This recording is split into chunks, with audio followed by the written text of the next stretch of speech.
साथ संगत जी, राधा स्वामी जी। इस वीडियो में रामचरितमानस की कथा और उसकी संरचना क्या है वह मैं आप लोगों के सामने रख रहा हूँ। कथा को पूरा सुनने की कृपालता करें जी। रामचरितमानस की कथा वाल्मीकि रामायण की मूल कथा की भांति श्री राम और उनकी सीता जो पत्नी है उनके ही इर्द गिर्द घूमती है। सत्संगत जी, जंगल में सीता सोने के सुंदर हिरण की सुंदरता पर मोहित होकर श्री राम को पकड़ने के लिए भेजती हैं। इसी बीच लंका का राक्षस राज रावण उनका अपहरण कर लेता है। श्री राम सीता की खोज करते हुए अनेक कठिन और कष्टप्रद स्थितियों से गुजरते हैं, पर अंत में रावण और राक्षस सेना का संहार करके राम विजयी होते हैं। अंततः सीता का श्री राम से पुनर्मिलन होता है और वह उन्हें वापस अपने साथ लेकर आते हैं। कई अन्य टीकाकारों की भांति श्री राम गोपालचारी जी इस कथा को प्रतीकात्मक मानते हैं। वह कहते हैं कि सीता एक आत्मा है और श्री राम उस आत्मा का स्वामी है, यानी परमात्मा है, जो मानव रूप में अवतार लेकर सीता रूपी आत्मा को अपने घर वापस ले जाने के लिए इस धरती पर मनुष्य का शरीर धारण करके आया है। तुलसीदास जी ने इस अमर महाकाव्य की रचना एक विशिष्ट शैली में की है। रामचरितमानस में कथा की घटनाओं का वर्णन दो लोगों के चार जोड़े के आपसी संवाद द्वारा होता है, जो एक दूसरे से राम कथा के विषय में बात करते हैं। उनके संवादों में कथा के अभिप्राय और महत्व की भी व्याख्या होती है। इस तरह कथा चार प्रकार के दृष्टिकोण से आगे की तरफ बढ़ रही है। पहले हम दो ऋषियों को राम कथा पर चर्चा करते हुए सुनते हैं।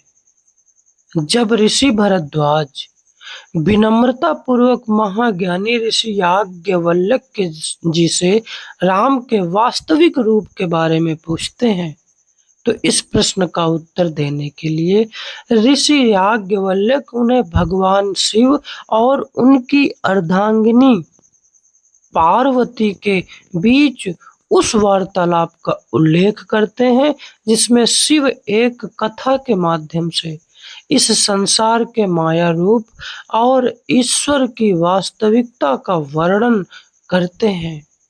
तत्पश्चात काकभुशुंडी महाराज यानी महात्मा काग पक्षियों के राजा गरुड़ को प्रभु की अलौकिक लीला को समझाते हैं और अंत में तुलसीदास जी अपने दृष्टिकोण से राम कथा को अन्य संतों, देवताओं और अलौकिक जीवों के बीच अध्यात्म पर हुए वार्तालापों और प्रमुख कथा का वर्णन करते हैं। सत्संगत जी, तुलसीदास जी इस महाकाव्य में उन समस्त गूढ़ रहस्यों का वर्णन करते हैं जो मैं धीरे धीरे आपको सुनाता रहूंगा। रामचरितमानस 7 खंडों में विभाजित की गई है, जिन्हें कांड कहा गया है। पहले 2 कांड जो है वह बाल कांड और अयोध्या कांड में कथा का अधिकांश भाग है। शेष कांड है अरण्य कांड, किष्किंधा कांड, सुंदर कांड, लंका कांड और उत्तर कांड। इनमें से कुछ कांडों के नाम उन स्थानों के आधार पर किए गए हैं जहां पर वे घटनाएं घटित हुई थी। अयोध्या नगरी, अरण्य वन, किष्किंधा राज्य और लंका, सुंदरकांड अर्थात सुंदर उपकथा और उत्तरकांड अर्थात अंतिम कथा या कथा का समापन। उत्तर का एक अर्थ होता है जवाब, और तुलसीदास जी इस कांड में आध्यात्मिकता से जुड़े हुए जो नाना प्रकार के प्रश्न बनते हैं, उठते हैं, उन प्रश्नों का वो जवाब उत्तर कांड में देते हैं। साथ संगत जी, कथा बहुत ही दिलचस्प और मनोरम होने वाली है, इसलिए पूरी कथा को सुनने के लिए मैं एक विनती करता हूँ कि चैनल को जरूर सब्सक्राइब कर लें और बेल आइकन की बटन को दबा लें। साथ संगत जी, रामचरितमानस का संदेश रामायण के मूल पाठ कथा के कुछ चुने हुए अन्य अंशों की टीका तथा सारांश है, और बीच बीच में चौपाइयों के साथ साथ देवनागरी में भी उनकी व्याख्या की गई है। साथ ही साथ बॉक्स में कुछ टिप्पणियां भी प्रस्तुत की गई हैं, जिसमें उन सभी रूहानी शिक्षाओं का सार समझाया गया है जो अन्य पात्रों के वार्तालाप से मिलती है, या जिन शिक्षाओं को तुलसीदास जी सीधे सीधे हमें बताना चाहते हैं। रचना को सहज, सरल और गतिशील बनाने के लिए कहीं कहीं विषय वस्तु के क्रम को थोड़ा सा बदल भी दिया गया है। साथ संगत जी, रामचरितमानस का शीर्षक क्या है, उसकी सार्थकता क्या है, वो मैं आपको बताने जा रहा हूँ। साधारणतः एक शब्द के रूप में लिखे जाने वाले जो रामचरितमानस शब्द का अर्थ, इसमें आए 3 शब्द हैं। एक राम, दूसरा चरित और तीसरा है मानस। मानस पर विचार करने पर ही समझा जा सकता है कि राम, जैसा कि पहले बताया गया है, प्रभु का एक नाम है। चरित का अर्थ होता है कार्य या लीला। साथ संगत जी, तुलसीदास जी जिस कथा का वर्णन करते हैं वह श्री राम की क्रीड़ा या लीला है, जिसमें उनकी अद्भुत शक्तियां अलग अलग रूपों में प्रकट की गई हैं।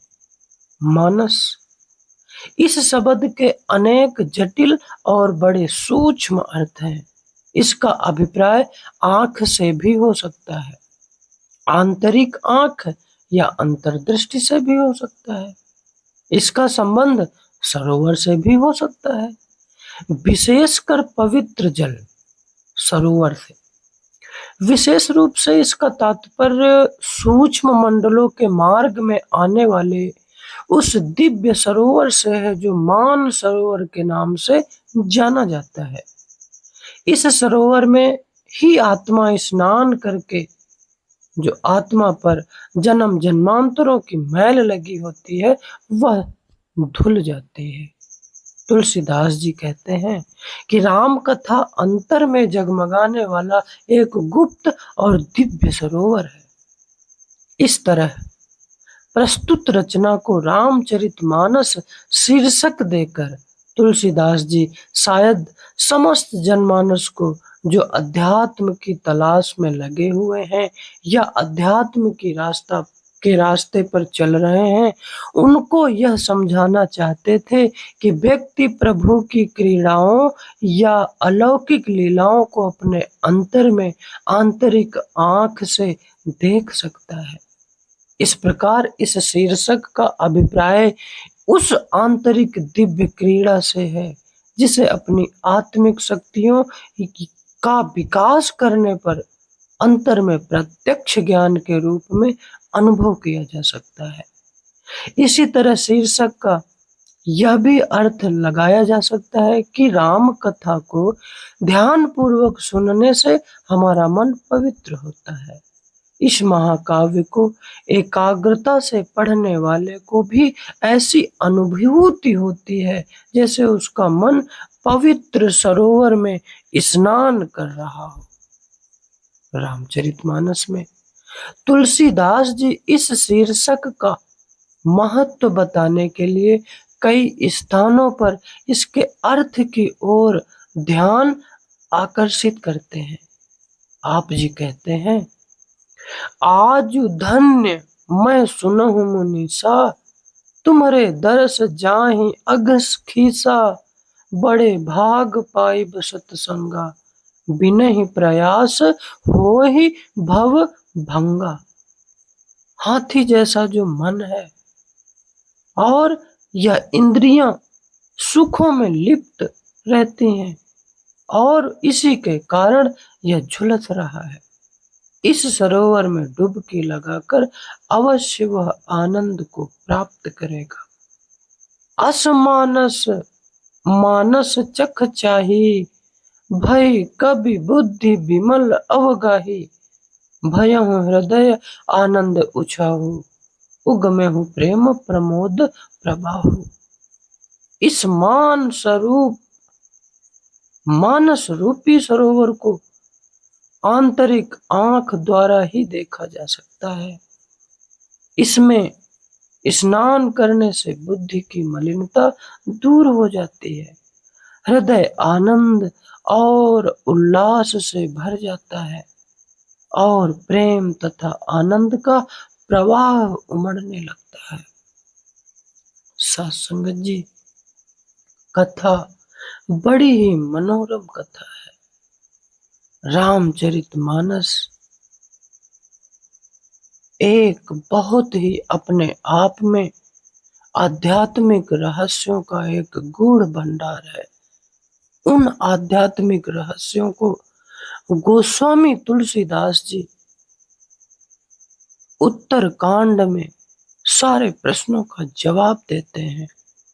सत्संगत जी, कथा को मिस ना करें, चैनल को सब्सक्राइब जरूर कर लें ताकि हर एक वीडियो को आप देख सकें, सुन सकें और समझ सकें, उसके बाद अपने जीवन को सार्थक बना सकें। सत्संगत जी, अगले वीडियो में हम रामचरितमानस का संदेश क्या है, आखिर रामचरितमानस पुस्तक हमें क्या बताना चाहती है, हम उस विषय पर आपसे चर्चा करेंगे। तब तक के लिए गुरु प्यारी साथ संगत जी, आप लोगों को मेरा प्रेम प्यार भरा राधा स्वामी जी।